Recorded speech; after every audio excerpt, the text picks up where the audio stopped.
We're all familiar with monarchy, with kingship. Queen Elizabeth is the longest reigning monarch. I remember the news on social media, on the internet, when the present kings of Thailand, the father of the present king of Thailand died.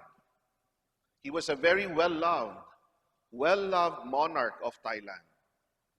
You could see how people were crying on the streets upon learning the death of their emperor. And the media brought up all these different news items, bad publicity about this new king. We always hear this something different news whenever the royals will have something in their lives or in their relationship.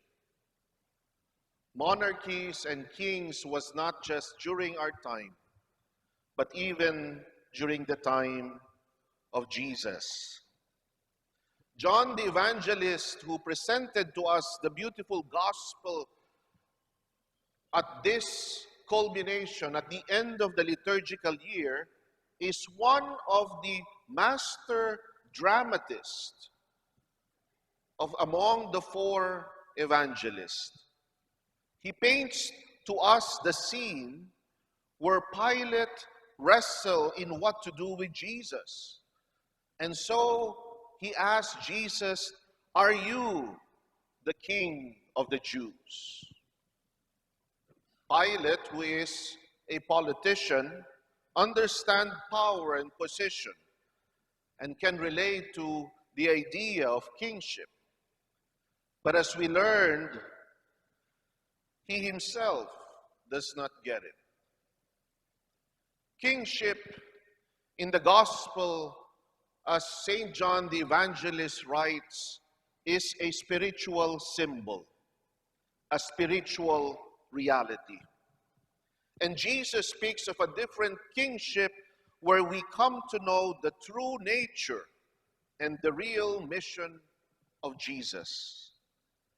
This brings into what John wants us to understand even at this very moment of the 21st century, of a two coexisting world that is yet conflicting with each other of value and meaning.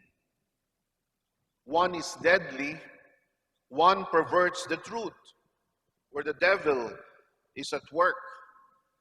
The other is where God reigns, where truth and love reigns.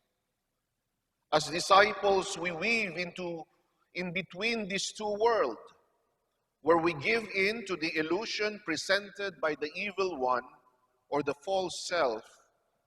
Other times, we yearn to be free and seek God's redeeming love. Jesus offers to us the truth.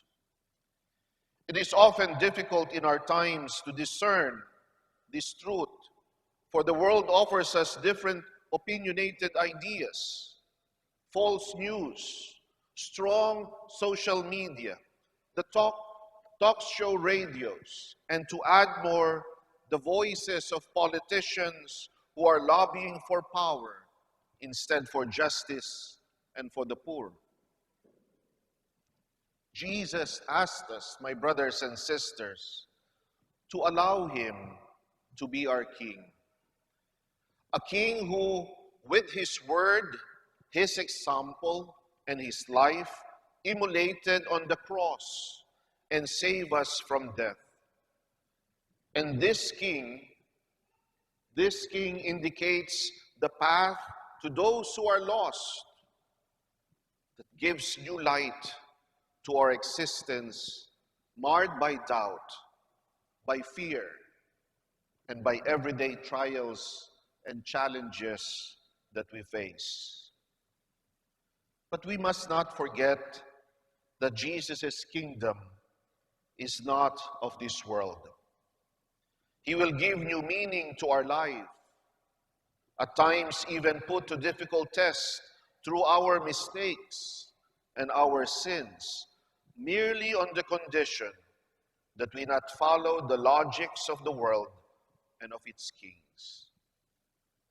This, my brothers and sisters, is the king that this child will come to know and will come to embrace through his parents, godparents, to each one of us who shall be witnesses for Dominic to become the face of Christ to the world.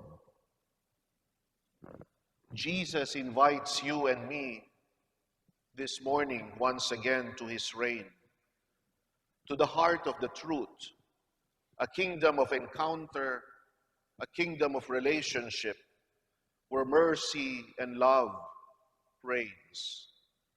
This is what we celebrate and give thanks today.